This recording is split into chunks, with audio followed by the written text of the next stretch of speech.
Hey everybody, welcome back to Going for Two with Jack Taylor. My name is Jack Taylor, My name's Hunter too. and this is episode 9 of season 4. We are halfway through baseball season, halfway through our SEC schedule, and we are coming to you live on a Thursday night, excuse me. We just started a series with Ole Miss, and we lost game 1 against them. But since the last time we've talked to you guys, we have missed quite a few games. So we talked to you guys the day of the first LSU game, or the night after the first LSU game, and that series didn't get much better. But we've played a couple midweeks and an entire SEC series since then. So we got a lot to talk about. And what else do we have in store, Hunter? Basically, kind of play catch up.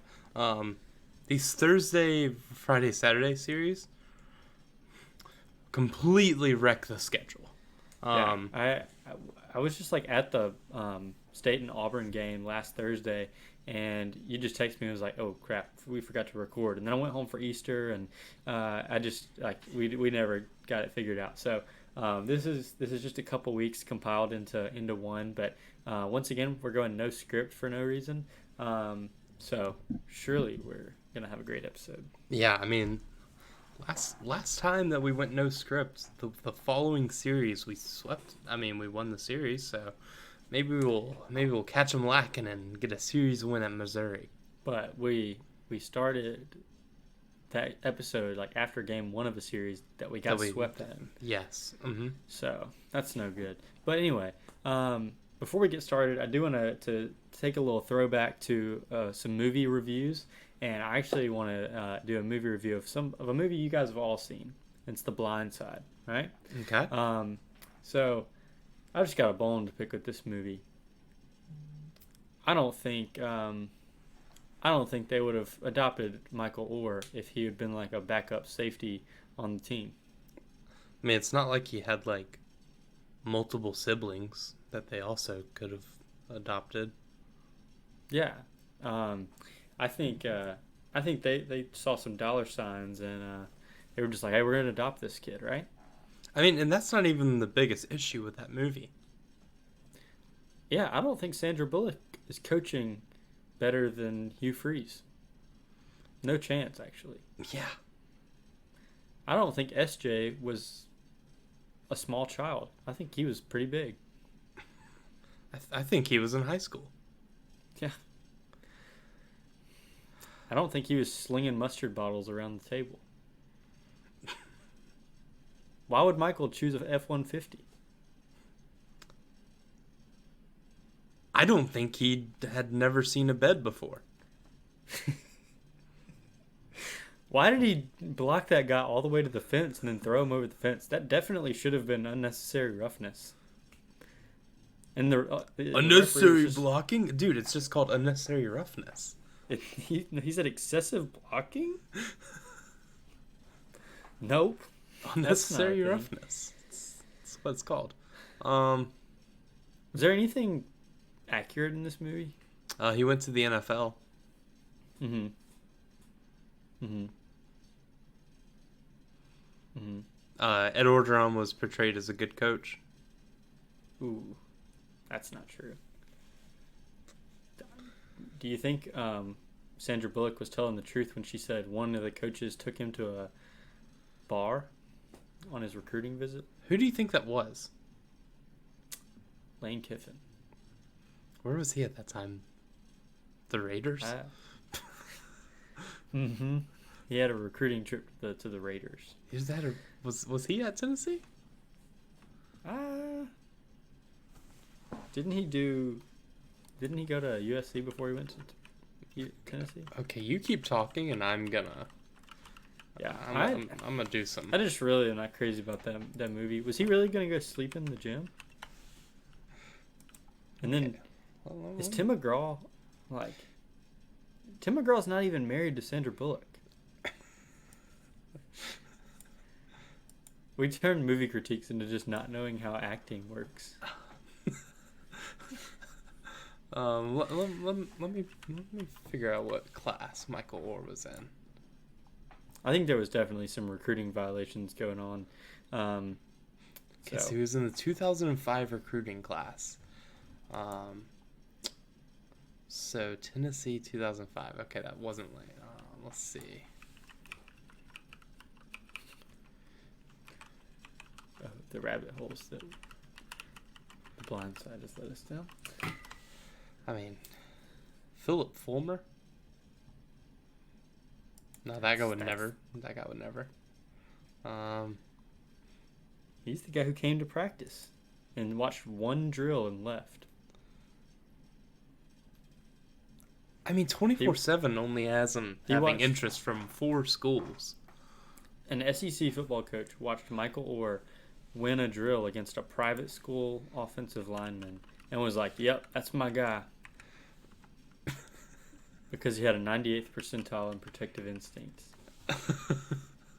Is that something you even... How do you test that? Is that something you test for in the American school system? Private schools are wild. Common Core, you know. Jack, I'm starting to see something here. Was it Sylvester Croom? I'm only seeing 4 schools listed as interested in him. Name them. Ole Miss, Memphis, NC State, and Tennessee.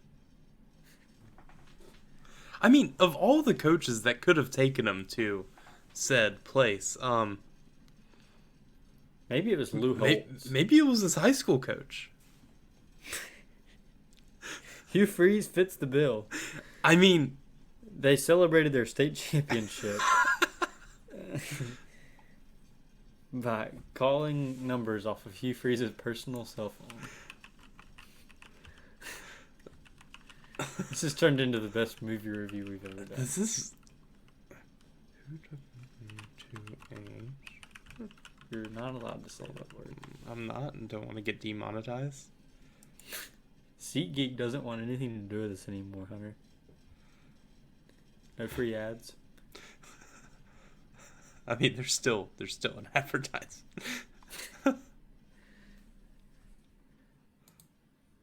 I mean, I see people saying Houston Nut. I can see that, but Arkansas wasn't interested in him. Which, so, anyway. I mean, they were. I mean, they probably had. Yeah. Well, all right. So that's enough with the movie review. The last time we talked to you, we had just lost 5-2 to LSU on a Friday night in a game where we were up 2-1 and 1 strike away from a victory. So that was a sad game, but we sounded optimistic as we left you with that episode. We said, we can still come back. We can win this series. And Saturday, we still put up a fight. Parker Stinnett had a pretty bad start, gave up a 3-run home run in the first inning. But Brandon Smith comes in and has just a masterful performance. He goes 6 innings in relief, but pretty much worked as a start, and gives up 1 solo home run. It's the only run he gave up, and then that was the final score. It was 4-3. He gives up the 1 run, and we just can't scratch across enough offense to overcome that.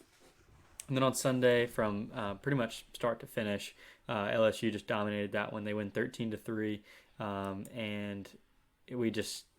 that was one of the grossest games I've ever watched.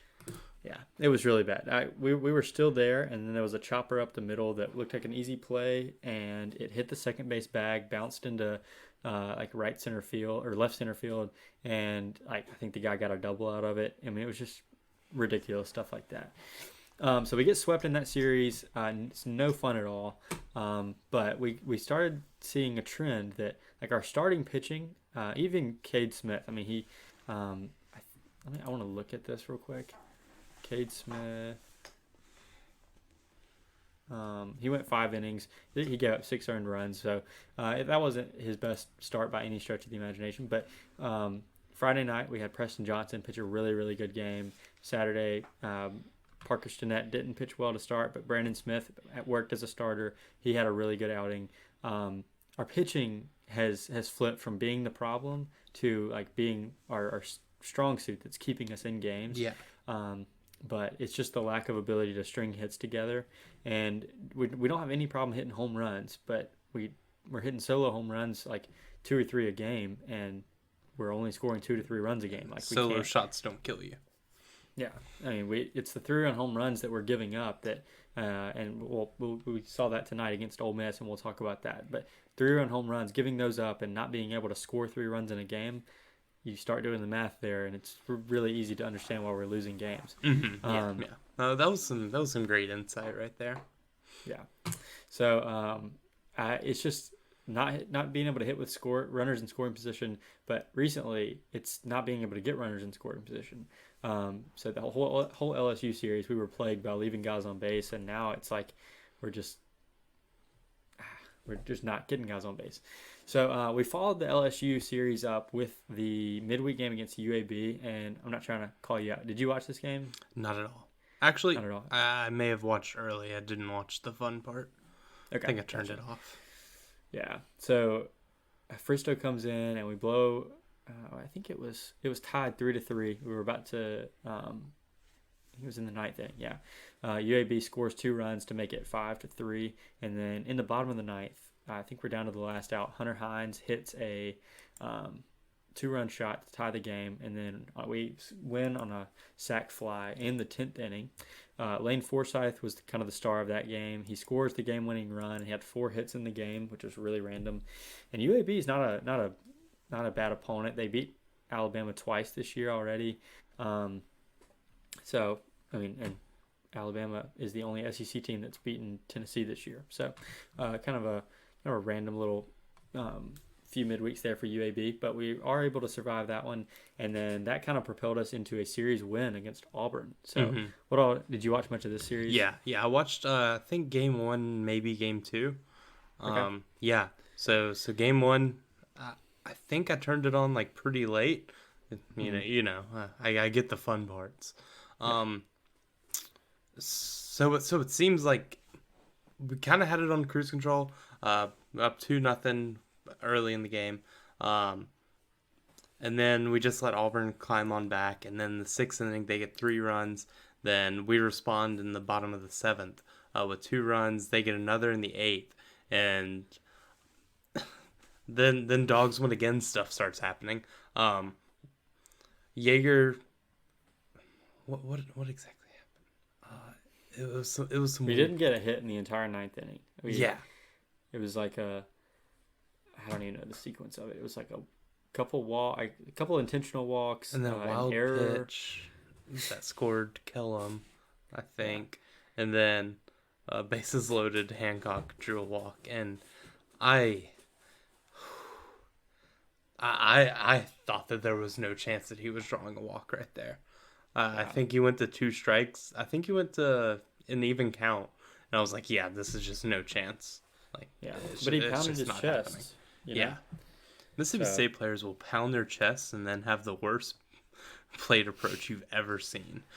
Brad Cumbest will just like smoke his chest and then just look ridiculous on a slider every single time. So that was a fun game on Thursday night, and then Auburn that game on Friday night. We jump out to a lead in the first inning, score 2 runs. We're held scoreless until the 6th inning, where we score 2 more. The 7th inning, we score 5, and then they have a big 8th inning. Auburn does. We end up winning the game 9-5 after a couple of rain delays. It was a very late finish, but once again, we see Preston Johnson with a really, really good game. It's the best of his career. The only fault that he had in this one is that we just kind of let him go too far. We let him go into the 8th, and that's when they started. They just touched him up a little bit. So that's where they put 4 runs up in the 8th, but the bullpen's able to hold on. We win the game 9-5. And then just like we were talking about earlier, with only being able to score on home runs, the Saturday game 3 against Auburn, we're going for the sweep, and we get home runs from Hunter Hines and Kellum Clark in the same inning.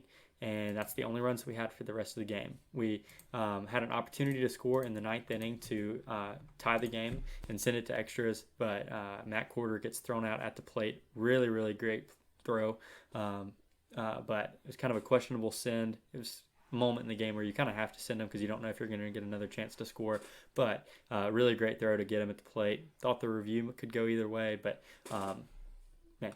we win the series, but it was kind of a disappointing end to the series. Kind of one of those where you would have rather won if you were going to lose one, you'd rather lost one of the first two, so you can Mm-hmm. end of the series with a little bit of momentum. But anyway, That was a really weird series because Auburn going into that, they had a pretty stacked lineup, like statistics yeah, wise, and none of those guys did anything. yeah, the Like big guy, Sonny DeShera, he's batting like 435 on the season, and I mean I think he had like one single in the second game or something like that, but he really was just ineffective in this game.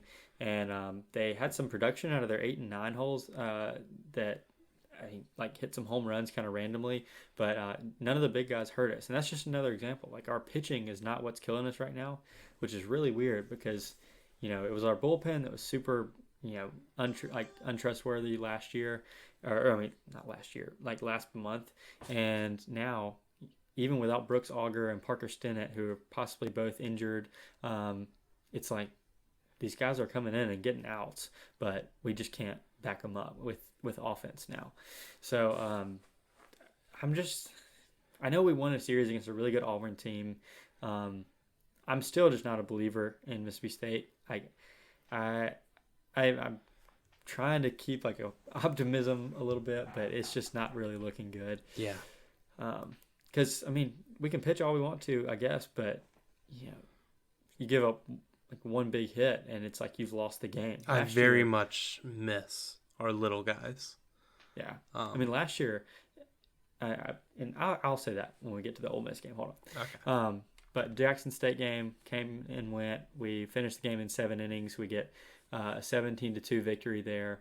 The only good thing I saw in that game, or the only thing of note that I noticed in that game, first of all, we had a R.J. Yeager grand slam, and we actually hit a crafty lefty to start the game.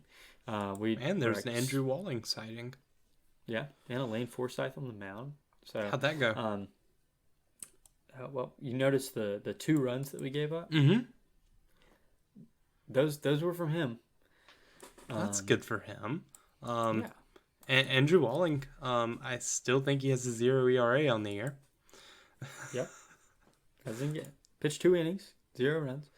But yeah, Jackson State game, not much to say about that one. It's just a typical midweek against a really bad team. We never won Um, those.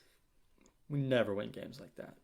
So that brings us to this series that we're in right now. Like I said, we just finished game 1 of this series against Ole Miss, and man, we never lose games like this. We never lose games like this. So the story of this game is Brandon Smith and Dylan Danushi. Is that what his last name is? Delushi. Delush. I don't I know. really I have He, no idea. he, Yeah, Doug Day. He shoved tonight, so he went a complete game, 9 innings. He gave up. I don't even know how many hits he gave up. 5 hits. Gave up 5 hits. 2 of them were solo home runs, which, like we said, it's becoming a trend. It's the only way that we can score. One of our hits was a Logan Tanner infield hit, if that tells you anything. But the story of the game happens, in the far right of the box score. One error on us. And it was on R.J. Yeager in the first inning. It prolonged the inning just long enough to get to Kevin Graham, who hit a 3-run bomb in that inning. And obviously, Mississippi State loses by 2 runs. So we give up 5 hits. They give up 5 hits. Brandon Smith had a really, really good outing. Only 1 earned run in his how many innings did he 6 go? innings. 6. 1 earned run in 6 innings, and he gets the loss. And we are 1 error away from an Ole Miss pitcher pitching a complete game for no reason. Mm-hmm. A complete game and getting a loss. So that one hurts. We finally seemed like we broke through. We scored on Brad Cummins' solo home run, and then Hayden Dunhurst hits a solo shot in the bottom half of the inning. Kellum Clark hits a solo shot in the 7th, and the right part of the lineup was coming up for the 9th inning, and we go away in 6 pitches in the 9th. So very reminiscent of Doug Day last year, even though Ole Miss had Almost a lot more didn't kill offense us. to back it up. Yeah, but I mean, just like our plate approaches were kind of similar. Just like, I mean, we kind of looked clueless up there for a while. But anyway, I mean, we're usually a good fielding team, but today fielding hurt us. But I know I say it all the time. We're not going to put a loss on pitching. I'm not going to put a loss on R.J. Yeager because we should be able to hit the ball more than we did tonight. Yeah. Only positive I can find in this one is that the last time that an Ole Miss pitcher threw a complete game against us, we ended up winning the series. So maybe it's another Doug day. Maybe we'll come back and win these next two and not shoot ourselves in the foot and be able to string some hits together. Dude, I've said multiple times in the last 2 seasons, and it was a lot more. We saw it a lot more last year, but Mississippi State baseball is at its finest when we can go through the lineup and we're just smoking singles through the holes in the infield. I mean, you might have a Tanner Allen like squeezing a single into a double or a single into a triple sometimes, but I mean, it's just like hitting the ball where the fielders are not. Like, I don't think of Mississippi State and think, okay, all we do is hit home runs. Yeah, that's becoming what we are, and it's kind of impossible for us to string hits together right now, and we're not going to win games unless we do that. So it's hard to watch. It sucks to to lose, especially against Ole Miss, who we haven't really lost to, and we still haven't lost a series. I'm not saying that, but by the time you're listening to this, we probably will have. It's kind of hard to watch these days. Yeah, I mean,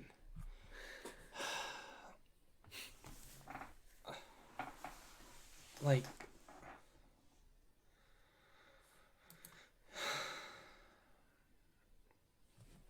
I mean, that has to put so much more pressure on our pitchers too, knowing that that they're what are you gonna get 2 runs of insurance? Yeah, I mean, last year we had the best pitching staff we've ever had. We had the most scholarship pitchers of all time because of the unique circumstances of the season. We had just a really, really talented pitching staff. But on top of that, and no injuries I know Riley Self, but no injuries to really notable pitchers. But on top of that, we had an offense that could be like, okay, if you put us in a bad situation, like late in the game, we're still going to be able to produce. Yeah. This team is like, okay, well, we're down 3 runs in the first inning, so I guess we can just chalk this one up as a loss. And I'm like if this same game had happened last year during the Ole Miss series and they had a 3-run home run in the first inning, I guarantee you, top half of the second inning, we would hit a home run or score a run somehow, and we would probably win this game 15-3. Yeah. I know that sounds ridiculous, like an overstatement, but I promise you we're not losing that game. Because 3 runs early in the game didn't hurt. 3 runs in the 8th inning didn't hurt us. Yeah, and I don't even want to play like we lost so many people game. Like, we went out there and got a good start, and this lineup should be better than what it is. Like, it just should be. It's not like they're just super young. Like, I mean, there's like Hunter Hines is young. I can understand. Slade Alford is young. I can understand bad at bats from Hunter Hines every now and then, and like you said, Slade Alford. But I mean, we're getting like super undisciplined at bats from Logan Tanner. Swinging at a 2-0 pitch and popping up to end the game, and or popping up late in the game, whatever. I mean, just not having good at bats at good moments, and it's like just so opposite of what our team was last year. But I mean, looking ahead to these next 2 games, I guess. I mean, I'm still confident because it's Ole Miss. It's Ole Miss. They're just as bad. They're struggling. Like, outside of 2 pitches with Kevin Graham hitting a home run and Hayden Dunhurst hitting a home run, which are, I mean, you kind of expect balls to leave the yard every now and then when Brandon Smith is on the mound because all he does is throw strikes, and I mean it's just what you have to expect. But outside of those 2, I mean, Tim Elko struck out really, really bad on like 3 different times. We held this lineup, who has some good hitters. We held them in check, and we've got 2 really good starters coming up in the next 2 games. We've got Preston Johnson, and we've got Cade Smith coming on Saturday. So I feel like, I mean, you have to feel good about the pitching matchup because surely Ole Miss doesn't have another pitcher who can throw 9 innings against us. But, I mean, surely, right? I don't think they have another pitcher right now. Okay. They'll probably Yeah, trot out Cy Young or Doug Nikhazy. hmm yeah, maybe Derek Diamond. I would like to see Doug Nikhazy versus Babe Ruth. Another pitcher gone to be burned at the stake. So, um, well, uh, like I said, I feel like we have to like our pitching matchup in the next two games, but pitching matchup doesn't do anything if Ole Miss can just score one run and have a win. I mean, I'm not expecting any of our pitchers to go out there and pitch a shutout, and I just am not confident in this team at all until we can start, like I said, stringing hits together. So, yeah. Do we want to do a prediction for the next two games? yeah, so we didn't do that against LSU, and That was our downfall. yeah, that was where we went wrong. So, I'll give a prediction. I'm going to say we're going to lose both of these games by like one run each, and we're going to hit at least one more home run in this weekend. Do you have a player of the game, or do you want to do that after? If we're going to win one or both of these games, I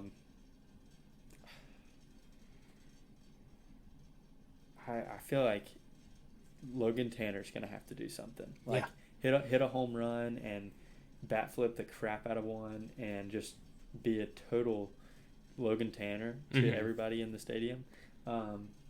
Just kind of, I mean, if we have to play the whole bad boy mentality, let's do it. Anything that I can think of to, I mean, people, I mean, thinking like last year we weren't bad boys. We went into Vanderbilt and we're just total the worst, jerks, like and lost the the series. So if that's what it takes to go in there and I mean, just have a little fun, completely change this identity that we have. I mean, Tennessee's kind of got that bad boy mentality, and they're the best team in the country. So if we can develop something like that, if that's what it takes, please do it. And Logan Tanner seems like the perfect guy for that. So okay, so I think we'll split the next two. So that would be a series loss for State. I have no clue where the win or where the loss will come. Just I can't bank on this team at all. So I really can't say anything. I mean, I can't bank on Ole Miss either. Like, I have no confidence that they're going to go out there and win a game either. Like, tonight was one of the worst games of baseball I've watched. I mean, you get 4 home runs. Like it was just gross. There was no Tanner Allen hitting a triple and clearing the bases, or Jake Mangum scoring from first on a double to the gap, or anything fun. Like even as an Ole Miss fan, what do you look at this game and you're like, I guess the complete game, but like, dude didn't even need to do that. We weren't hitting. Like I mean, at least I think it's less about this game and more like, okay, we have our entire bullpen. Woohoo! It's been so good. Good thing we saved it. Better than ours then. It's better than it's comparable. It's bad. It's not great. You know, I think we should just fire out the "we took them too lightly" tweet. Yeah, that seems like. Whew. So I guess my player of the game. I need a rebel killer. Give me Luke Hancock. I mean, dude has to do something eventually. Okay. I mean, I like it. Like I know the whole like who's gonna be like the leader thing is completely overrated, but Yeah, I mean, it's not looking too hot. So yeah. So you say we're gonna take one of the next two. I say we're gonna get beat both of those games, and that will do it for our little middle of the series review of Ole Miss.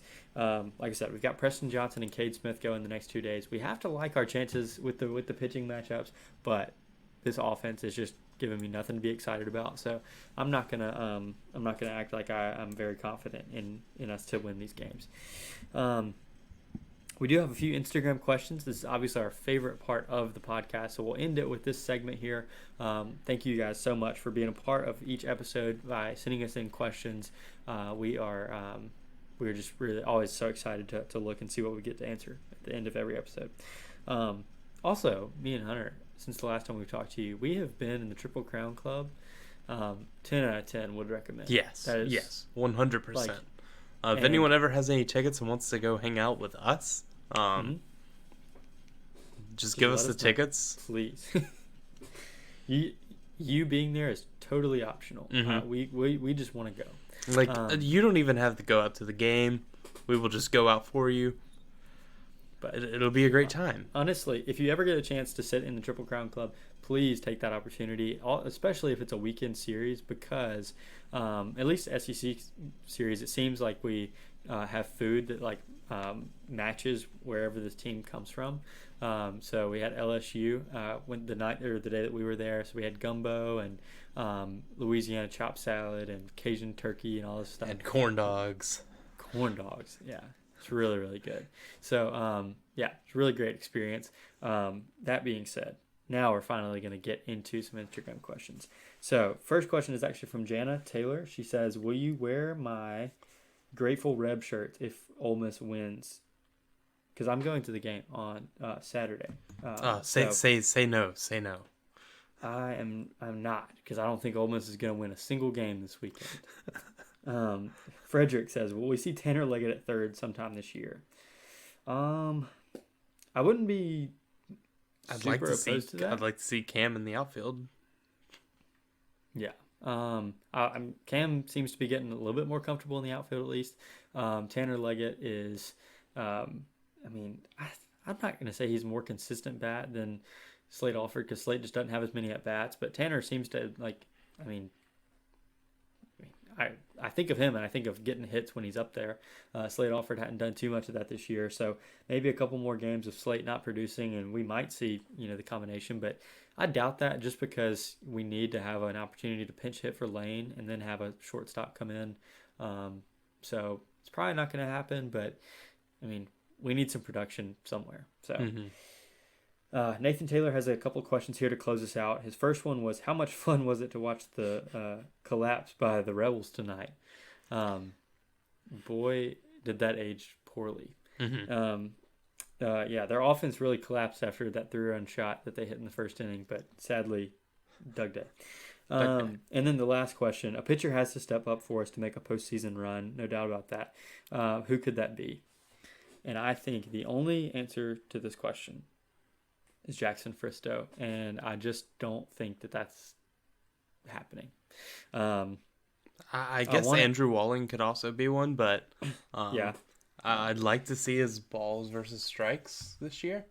Speaking of Andrew Walling, Eric Sarantola had his first outing of the year. He went 6 innings with 10 Ks, and he had the most unhittable curveball that I've ever seen. So if that doesn't make you just feel just real warm and fuzzy inside, I don't know what would. We could have had another. We could have won a national championship, Hunter. Dude, if he We just could have goes gone out there that- and produces. We could have beaten Vandy in 2 games because Christian McLeod wouldn't have had to pitch against Vanderbilt. But anyway, that's going to do us for the Instagram questions. Hunter, do you have anything before we close out? Not really. Yeah. If it sounds like if it sounds like we're super pessimistic about the rest of this baseball season, we are. The only good news that I have for you is that we close out, or we start after the series, which is a very winnable series still. Like, I know I said that, but Ole Miss kind of sucks. So we could still win this series. We got Missouri next week. Florida, who is just as bad as us. Yeah, I mean, they're right there with us. Texas A&M, who is like on the up and up right now, and then we close out with Tennessee, which we're gonna sweep that series. I hate to tell you. So I mean, we've got some winnable series down the stretch. No, I think if we can handle business against Ole Miss, that would get us to 8 wins in the SEC, and then in the next 12 games, if you go 500 in those, you finish the SEC season with 14 wins, and that paired with maybe a win or two in the SEC tournament should be good enough to get you into the NCAA tournament. But right now, we're just trying to get to Hoover. So Yeah. that's the goal there. Right now, honestly, we're not even trying to get to Hoover. We're just trying to win a series against Ole Miss. But Trying to win a game. trying to win a single game. Yeah. Trying to score a run. So Missouri next week, then we got Florida, A&M, then Tennessee. So taking it one game at a time, but also looking ahead. And honestly, other than the Tennessee series, some winnable games down the stretch. But you know what? We can't worry about that right now. So that's going to do it for this episode of Going for Two with Jack Taylor. Thank you guys so much for keeping up with us, even though we've got a pretty rough baseball season so far. We didn't have too many listeners when we won a national championship either. So it's great to have you here. But anyway, that's going to do it for us. And we will see you next time on Going for Two with Jack Taylor. Dude, we don't even ever see anybody.